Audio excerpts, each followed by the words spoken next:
Hello, everyone. Welcome to Now Next Later for July 28th. We have a great show today. I'm really excited. Sasha, how are you doing? Thanks for being here as always. Of course, I'm great. How are you? Good. And want to welcome our guest, Craig, the COO of AnnieMac is here. We're on a first name basis already, so I appreciate that as we get started. But Craig, you and I have been able to hang out and spend some time together at different industry events. And when Sasha said we got to have Craig on now, next, later, and talk, it's no question. Couple reasons why. One, I always appreciate your insight and what you're hearing, what you're struggling with, what you're succeeding in as a lender, but then also the lender perspective is hugely valuable. It's valuable in product development, it's valuable in innovation, it's valuable to a lot of the tech companies who watch Now Next Later and are curious like how to better help with your business. So we really appreciate you taking the time to be here. Tell us a little bit about AnnieMac, tell us about yourself, and Absolutely. chat through this. Yeah, so feeling is mutual, by the way. I always gain a lot of insights from you. Sasha, it's always a pleasure. I've learned a ton from the both of you, so excited to be on the show. And yeah, provide any insights that I have for sure. I could tell you that at AnnieMac, so the COO is one of the titles, Chief of Staff is the other, and that sort of entails compliance and legal and technology and all. I joke and I say all the things my CEO doesn't want to do. And so that's kind of what I get involved in. And but what it does is, I joke when I say that, but it's half joke, so half truth. But what it does is it kind of exposes me to a lot of different parts of the organization and the industry. It allows me to sort of get involved in anything from marketing to operations to, compliance and, technology is sort of the core of all of that, right? It's tied into everything. So every initiative that we do at AnnieMac, there was always a technology component. There's always the dependency there.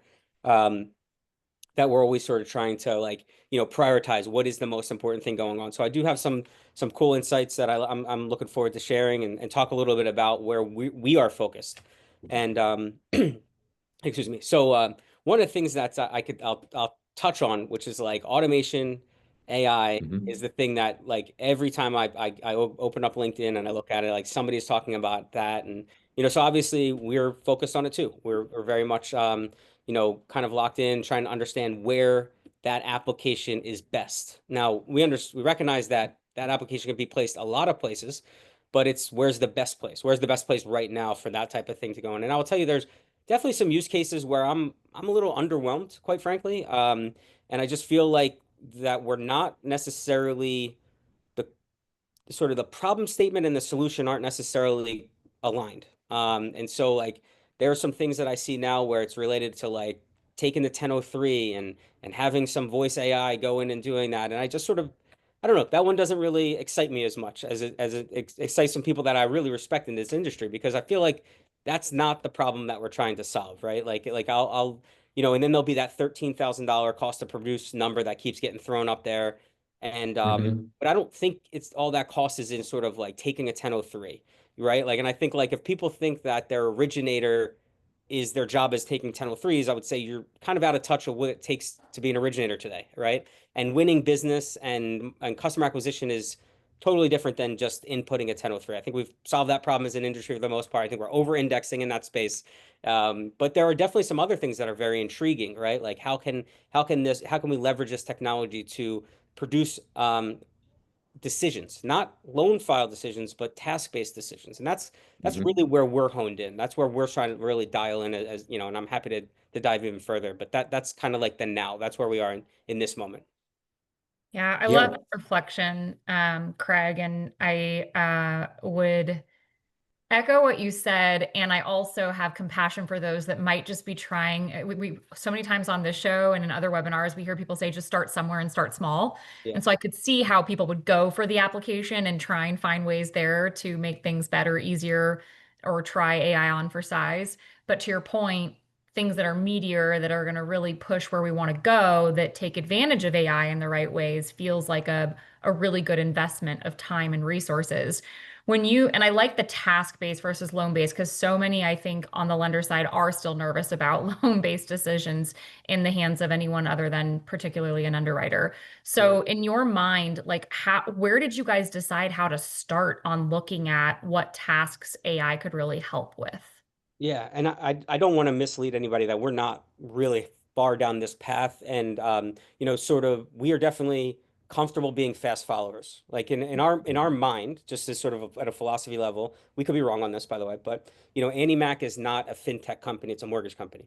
Sure. Kind of have this saying that we keep saying is like, keep the main thing, right? And what is the main thing that we do at Annie Mac? Why does Annie Mac have a position in the industry? Why are we gaining market share, which we've had some success over the last 12 to 18 months? Like, what are those things? And it's not because we're a tech company, right? We just aren't. And so we do believe that there's going to be use cases in the future, and we do understand that they're probably going to get licensed and we'll probably latch on. And, you know, it's more about the application than it is about the development of it.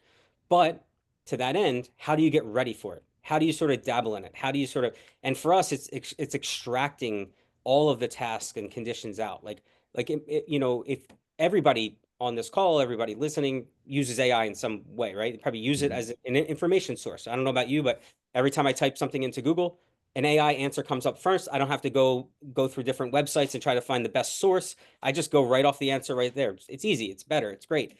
But that is going somewhere to get information. So how are you as an organization developing that knowledge base for AI to be, you know, applicable, right? Where do you see that coming into play? So that's really where we spend all of our development time. Is we have these projects called they're labeled the role of the person and workspace. So processor workspace, underwriter workspace, and what we're trying to do is extract those things that you can't see from 30,000 feet. In my from as a COO, I cannot see what's going on. I can see that the, you know, the Potter loan is in a conditionally approved status and it's not cleared to close yet.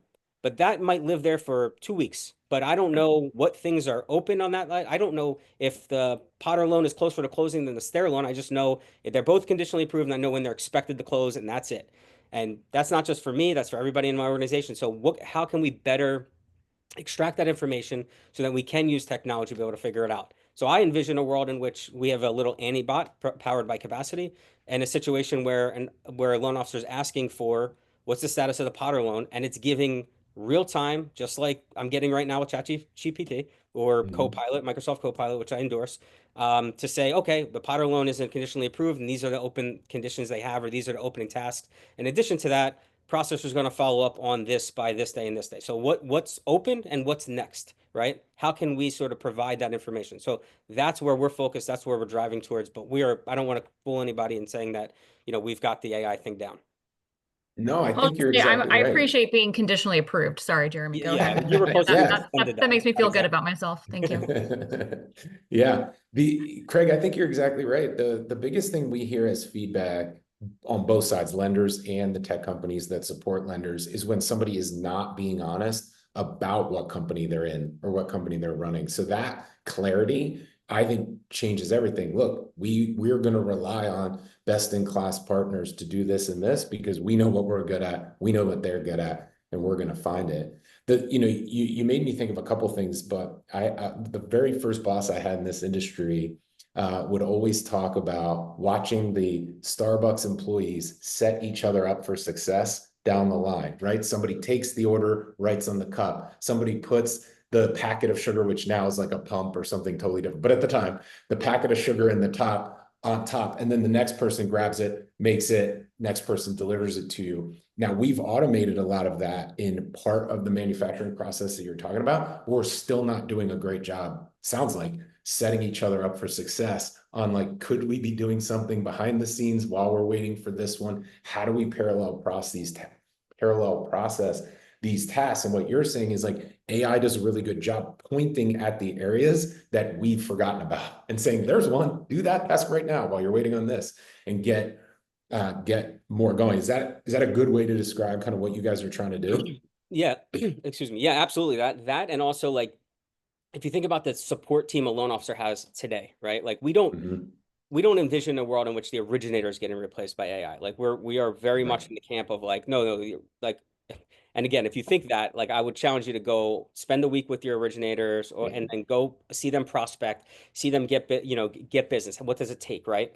So, you know, we don't see it there, but we do see that they have like loan partners or LOAs, depending on the organization, what you call them, right? They have a couple people doing that. They have a processor. Processor probably caps out around 25 loans. Like that's kind of where we see all the benefit. And again, it's Jeremy, you're sort of speaking to the point of keeping that assembly line open as things are going. You don't have to be, it could be a 24-hour operation. A lot of people try to extend the workday by outsourcing, right? So that's a great, like, I always say, like, outsourcing is a great gateway drug to automation. Like, it's like once you start doing that, you can then start to find ways to automate. And probably a lot of your outsourced partners are automating. That's how they're actually fulfilling the work. So trying to replicate something similar to that, but also just creating transparency within the loan file itself, I think is a tremendous lift. And I think that's a big part of what those support teams are doing, right? It's just sort of understanding what's going on with the file and keeping the ball moving. You know, one of the things I've been asking for a long time, which is like a processor CRM.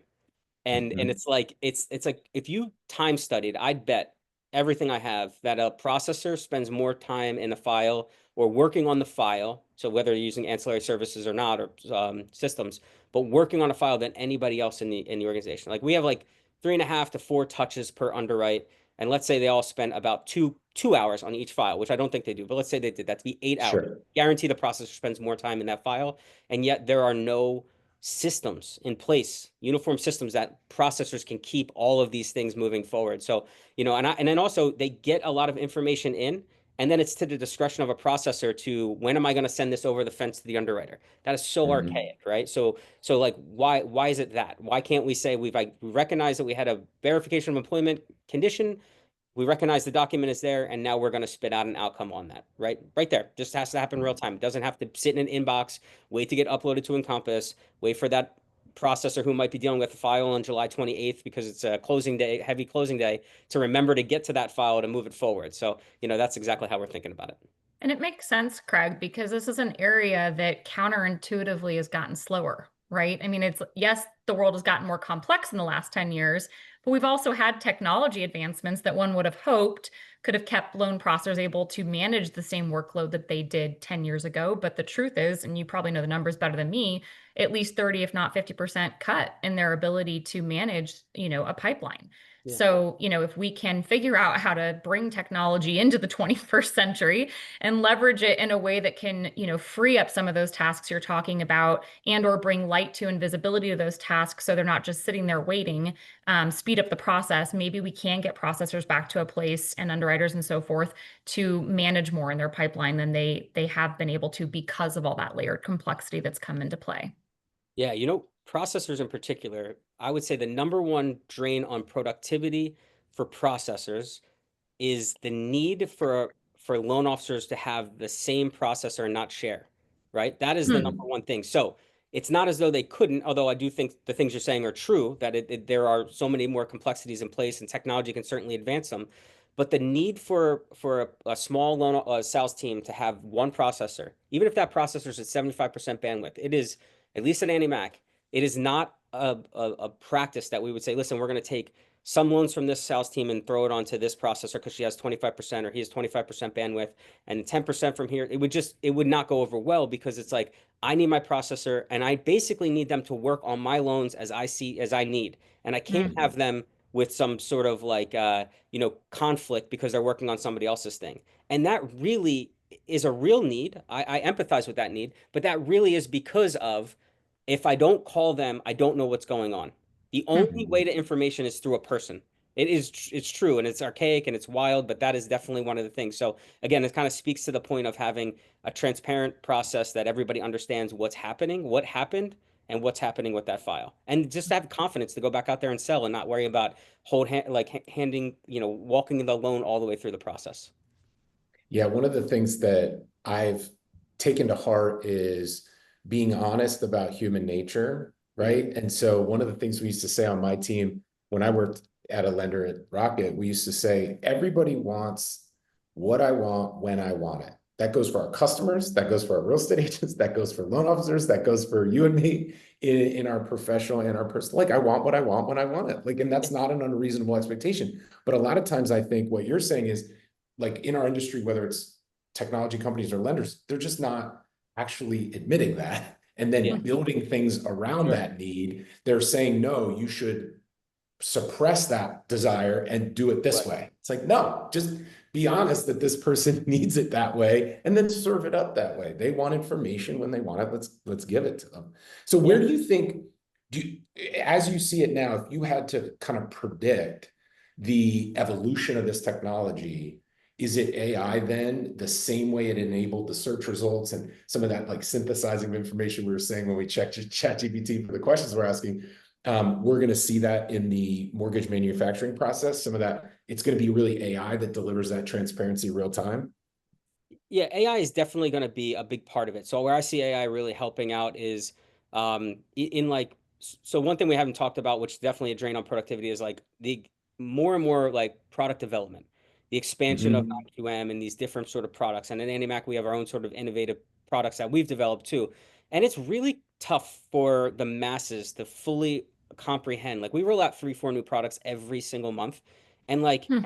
and it's all on demand. We're not doing it because we're bored, right? Like it's like we have Right. market centers that need these products and we're rolling them out and it's great and it's you know it's what people want.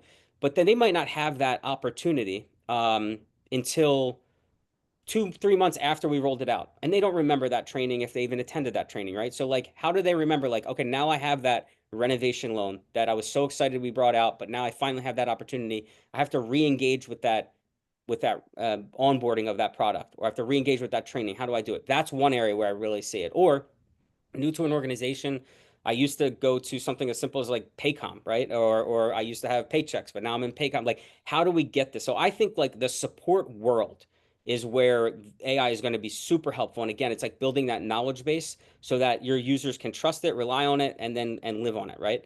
And I think that helps keep back office expense down big time. And then there's whether it's automation or just direct AI where you are looking at that appraisal or you are looking at that condition and it's just clearing it right there. So the word that we use and the sort of the world we're trying to get to is a self-service world. Right now, I Mhm. mean, we've had DU for as long as I've been in the industry, right? So it's like that is doing exactly what I'm talking about, but with data. And now you need to be able to do it with documents. And that is a self-service world where whether you're the loan officer or the LP or the processor, you should be able to get real-time underwriting results for most of the information that you get when you get it, not when tomorrow at, at 9 o'clock when you submit the loan and it gets in line behind these loans that are closing today. I think we can do a lot better than that. And it supports what we've said multiple times, Jeremy, on this call and what you've said today, Craig, which is AI is not going to replace humans. It's going to enhance, right? It's going to take some of that minutia out of the way, make you more productive, make life easier. Hopefully, if we do it correctly, make it more accurate, more timely, and ultimately allow you as a human to focus on what you do best, whether it's an LO out there building those relationships or a processor underwriter behind the scenes, making sure that those loans do go to closing. Yep. Yeah. Yeah. Craig, one of the things that you mentioned was non-agency product or non-QM product. That made me think, as you are hearing different things come in from sales, referrals, and you're looking across, as you mentioned at the outset, I'm juggling kind of how we're going to make this work. How is it legal compliant? How are we best serving and how are we, expanding the business? What are the things that you are hearing about what's going on for, let's call it the second half of the year as we look ahead to your positioning the company, and you're rolling out new products every couple of weeks at this point to try to serve that demand, especially demand that is outside of the Fannie Freddie box. What's kind of the word on the street that you're hearing, and how are you thinking about preparing the company for the next 6 months? Yeah, as much as we do in product development, I still feel like we're still chasing it a little bit. So Okay. that's a big area. So for example, we reverse mortgage is an area that we're going to get into. Mm-hmm. Also like delegated is huge for us, right? Like our big value proposition for Andy Mac is that we can offer a lot of things in terms of products, but having that consistent underwriting feel, right? You're not like non-delegated where you're going off to, and no offense to any of the providers, it's just that's what's important to us. When I say like what's the main thing, at Andy Mac, that is the main thing. It's a consistent service. It's the Mm-hmm. same sort of escalation point. You don't have to necessarily like try to remember everybody. And so HELOCs, reverse mortgages, like it is important for us to meet the needs of our consumers, and that continues to vary. We have a big cash platform. Over 10% of our loans go through. We have a cash to keys program. Yes, cash to keys. Yep. I remember it. So yeah, thank you. And we continue to enhance that product. I'm asking to sort of pump the brakes a little bit right now and just make sure the whole organization can comprehend it because it's winning business in a lot of markets. So those that have taken time to fully understand that, know how to present that, right, and get our realtors to fully understand it. is really where we're winning. So, you know, for us, it's not as much about what's going on around us. It's really about executing our playbook as best as possible. So, Jeremy, I know you're an Eagles fan, and Yes. we talked a little bit about Eagles, right? It's kind of like the tush push or the brotherly shove, whatever you want to call it. Like you know Yep. it's coming, but you're not going to stop it, and that's kind of like our Cash to Keys program. So, really, what's important is that you know everybody is comfortable understanding that. Dealing with the questions, any sort of objections that come with it, because for us, like I said, you know it's coming, but you're not gonna. It's gonna be very tough to stop. Yeah, I'm glad we got the Eagles reference in there. I was hoping that would happen, and here we are. So, coming off the title defense of last year will be exciting for you and I to stay in touch. But I think that's another example of, you know, when you can, especially with the uniformity you're talking about, roll it out and basically say, look, we know you asked for it. We know you want this. We're gonna do it. One of the things that it seems like is not as big a challenge for you as we've heard from others is this everybody wants something different all over the place, and then you try to accommodate it because as we mentioned a minute ago, the sales folks are doing the hard work of the referrals and the relationships and the leads, and so it's like, well, I got to accommodate over here, I got to accommodate over here, and using tools to keep that consistent. Is there anything that you're using or that you think about sort of separate from the LOS, separate from the AI knowledge management, that you're like, you know, our structure or our mindset around this has made a big difference? Are you the internal champion? Who's the internal champion? Like, how do these things kind of all fit together? Because it seems like you keep a good you keep a good sense of it as you communicate it, who's responsible for what. I know it's always different behind the scenes than it is, but how do you think about that? What's the structure and what's working for you there? Yeah, it's a really good question. I hope I answer it well, but you know, like so our CEO is very committed to like what is important to our organization. He does not like our CEO doesn't oversee any department. His mind is like I need to be wherever I need to be within the organization. And Mhm. over the last 12 to 18 months, he's very much been on the front lines. He spends a lot of time with our realtor partners, with our through our loan officers. He's hearing Yep. directly from them the things that we need, and it's sort of my job to implement whatever those things are. So, you know, that's sort of, you know, when you're alongside the CEO doing things and then we then go ahead and put something in place, it's very natural to sort of champion something through. As far as how we think about the future and how we think about our operational workflow, I would say that's sort of, you know, the organization looks to me to say like, how Mhm. do we position ourselves for this stuff? Early on in my career, I think I maybe lost focus on what is the most important thing. And so, you know, that's kind of where I get back to like, we're not a fintech company. We don't need to invest millions of dollars in something that another company is going to come in and just, we're going to be dated, you know, 2 months after rollout. And so that's definitely just, you know, I would say those are some battle wounds there that I've learned from. But yeah, so operationally, workflow driven, it's very much myself. We have a very strong partnership. Sasha, I think Jeremy, you know as well, Stephanie Zinsmeister, who leads our operations. She's brilliant. She can definitely tell us what can fly and can't fly if you're like a little bit of a dreamer, like me and the head of our technology, Steve Polito. And so, but through that sort of three-person committee is really the direction that we, you know, is where the direction comes from.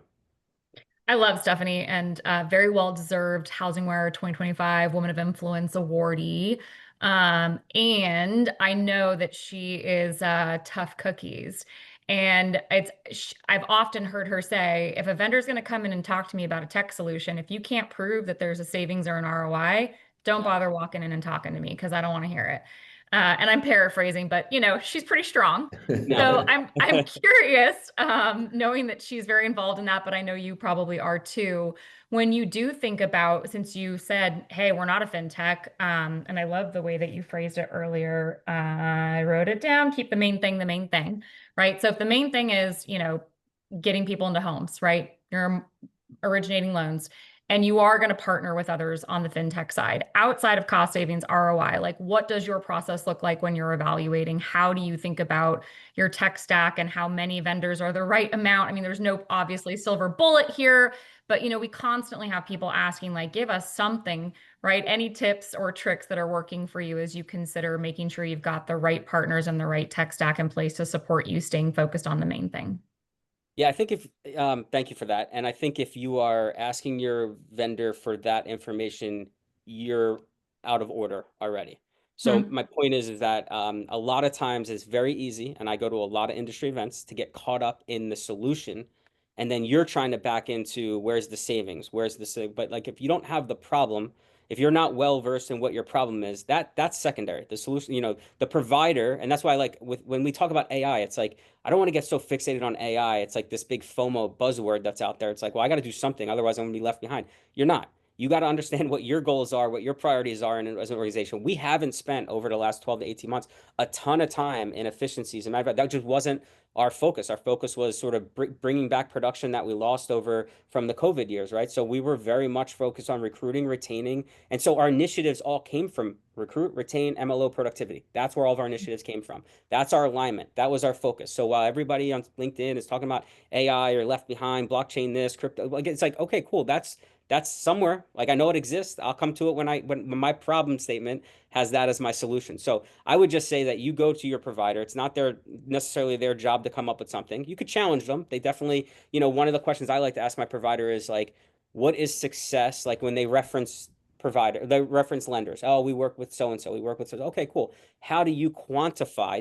Don't tell me the secret sauce, but how do you quantify success for X lender? How did you approach that? Like just ask them the way they think about that part of it, but you kind of need to know what your solution is. You need to know what your ROI is. And a lot of times, ROI is not where you're going to find it. You might find it in customer service and experience. Again, retention numbers are important. NPS is really important. We measure quality a couple different ways. I think that's really important. Like we call this term called secondary leakage, which is like your execution on the back end. How much did you slip because you had sort of something that maybe had to get moved from one investor to another, or it took too long to buy. Those are all your indicators. You have to have your KPIs. You got to know where you're looking for where the quantified result's going to be, and then work with them on it, but don't ask them for it. Yeah, I love that. And it makes perfect sense. So it's understand your own shop and where your focus needs to be, quiet the noise, make sure you're defining the problem correctly before you go after a solution, regardless if it's a current provider or a new one. And I think that's a critical thing to hear. It sounds so simple and obvious, but I think sometimes we lose sight, to your point you said early in your career, right? Sometimes we lose focus, we lose sight of what matters. There is a lot of noise out there right now. And it doesn't mean that all of it is bad or that it can't help you, but you've got to go back and put it in the filter of what does my shop need? Correct. Yep. Exactly right. Craig, this has been incredible. I know this is hugely valuable to the audience. I always like to end on one bigger kind of forward-looking question, the true later stuff. And we don't go like 10 years from now. We like to go next year this time or something like that. And I'll let you take the question wherever you want. But kind of this idea of like, what do you wish we're talking about a year from now? What do you wish your magic wand would exist between now and then so that you're like, man, in a perfect world, 1 year from today, we're back on the show and this is where we're at. Do you have a sense of where we're headed as an industry, where you're headed as AnnieMac, and what you're like, this is the thing that I wish existed I for mean, this clearly the industry? Eagles win the Super Bowl again. Well, Okay. again, back-to-back Yeah. championships. Yes, Yeah. that better be. Saquon goes for 4,000 yards. I would really like to be, I would hope we were talking about things that are empowering borrowers, quite frankly, like something we didn't really talk about on this call at all. And I think that's an area where that's where the technology, again, we were kind of talking about operations and manufacturing process, but I think educating, like having a real way to educate consumers is really where, I mean, that's kind of like my passion. That's where I'd love to kind of steer towards. I don't know that we'll be doing that in a year from now, but if I had my wish list, that's what we'd be doing, right? So financial literacy, I think, is still a major problem. And I do think it's an area. So I'd love for us to get more into a finance first environment when looking for real estate, and that people were sort of a little bit more understanding how to shop for mortgages. I think that could help cut back on some regulation that's a little overkill in my opinion. So that's probably my wish list. It's more consumer facing than it is anything back office. Yeah, right on. Well, that's great. Thank you again so much for joining us. I know we'll be talking again at industry events, as you said, in the fall, but also have you back so we can check in and keep in touch, because this has been a great conversation, Craig. Thank you so much. Yeah, thank you for having me on the show. You got it. Thank you, everyone, Okay. for joining us live. As always, we post this to YouTube, so you can share it and send that link around to anybody who couldn't join us live. And we'll be back again next week. Thank you, everyone. Talk to you soon, Craig.